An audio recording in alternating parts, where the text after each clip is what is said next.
Hello, beautiful soul. I'm Vicki Howie of ChakraBoosters.com, and today I'm coming to you from Naples, Italy. That's the port behind me. I'm on the boat so that you could see more of the town, and I hope you can hear me okay. It's a little windy and the boat's a little noisy, but we are going to go over the 5 rights of your third eye chakra. So we're up to the highest divine feminine now. Woohoo!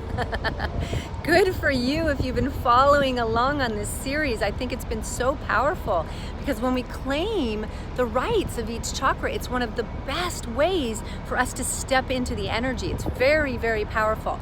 So what are the rights of this chakra? The first one is that you have the right to have a connection with your higher self. Now, your higher self is this part of you think of it as like, almost like an angel that is you. It's your personality higher self. It's actually a part of you because we're still embodied when we're in the third eye. So your higher self is you. Envision, close your eyes, see your higher self right now. You might look a little angelic or just like, wow, I look good or radiant. Your higher self is this part of you that's tapped into the divine, always. So it's like this divine parent that you can utterly count on. So you have the right to connect to your higher self. So one of the ways you can do that is actually see your higher self in a certain way, or name your higher self, or have an angel that then always can connect you to your higher self. There's lots of ways, but basically find a way so that you can be consistent in connecting with your higher self. Your second right is the right to connect to your intuition. Now, this is related to connecting to your higher self because your higher self can be extremely intuitive, right? But it's not the same. Your higher self is a part of you. It's literally an entity, a personality, a being. You can see your higher self as a certain look, right? But your intuition is that part of your body that gives you little signals. Where do you feel your intuition, lovely one? Where is it? For me, I get it all over the place, but when I get a really strong hit from the divine that something I've said to a client is supported, it will bring shivers up and down my legs. Or if I'm getting a really good healing, I get teary-eyed and yawny. So what are your body signals that you are in alignment, that is correct, that your intuition is right on? So first, figure out the signals of your intuition.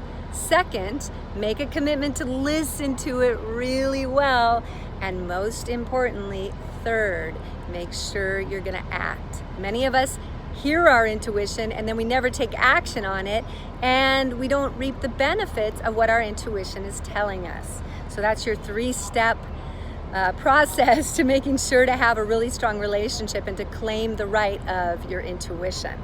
Okay, number 3 is tapping into your divine feminine wisdom. Now, usually in our culture, when we think about wisdom, we think about books and libraries and masculine intelligence. I'm giving you my masculine voice. And you know how that is. It's very cerebral. Feminine wisdom is body wisdom at its highest order. It's extremely fair.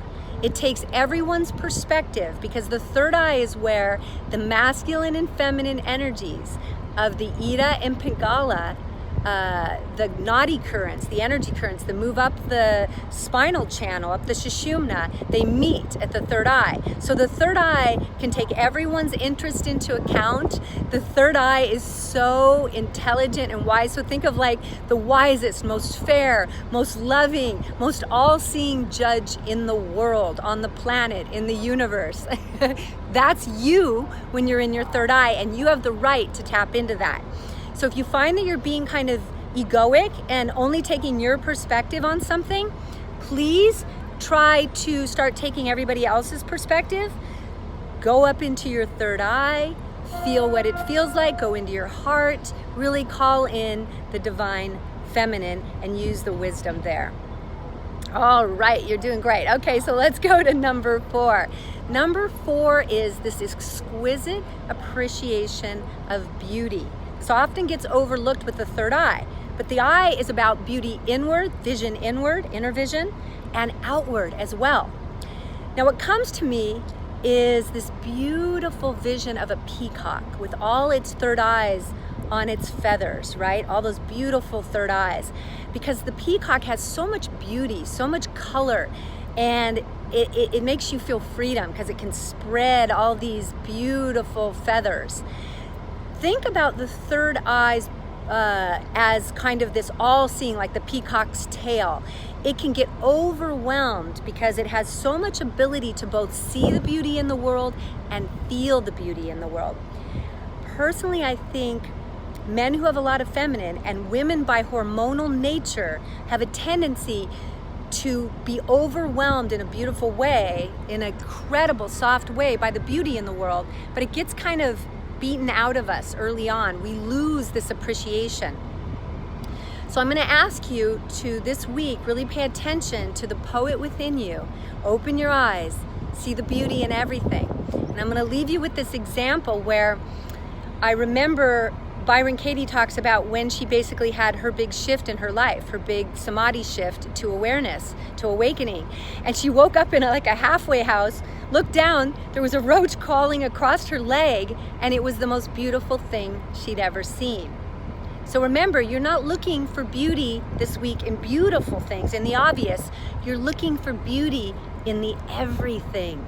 In yourself, your own face in the mirror, in a rainstorm, in a clover, in flecks of pepper on a table. Absolutely anything can have beauty because we're alive and everything is alive with energy. Okay? So you have a right to be overwhelmed, exquisitely informed, and broken open by the beauty of the world. And that's your third eye. That's a right there. Finally, one of my favorites.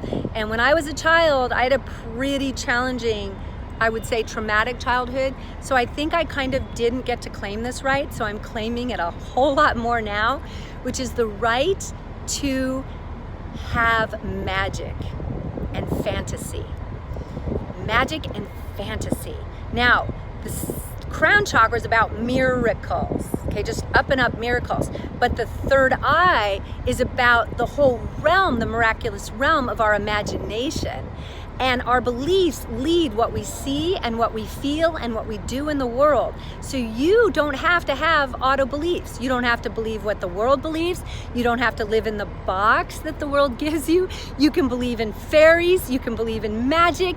You can create a whole make-believe world and have a blast with it. And as you believe in that world, it will inform your quote-unquote real world, and there'll be more magic, more joy, more play. Can you feel that? So I invite you, what is the magic that you want in your world? What are the beliefs that light you up like a child? You have the right to create your own beliefs, live your own fantasies, and have magic be in your world. Those are the 5 rights of your third eye chakra, beloved. I think they're delicious. I hope you're gonna tap in more to your highest feminine this week.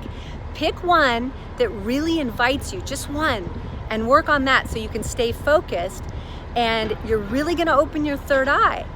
And this won't be like Kundalini rising or like it just opens and suddenly you don't know what to do with it. Well, it will be a relationship that you're creating for embodied, ongoing, I want to say in touchness with your highest feminine, your third eye. And that's what I want for you. So I have nothing more to say about the third eye, except I can't wait to talk to you also next week about your crown chakra. Until then, create a beautiful week, create a beautiful magic beliefs, and I will see you on the next video. Much love.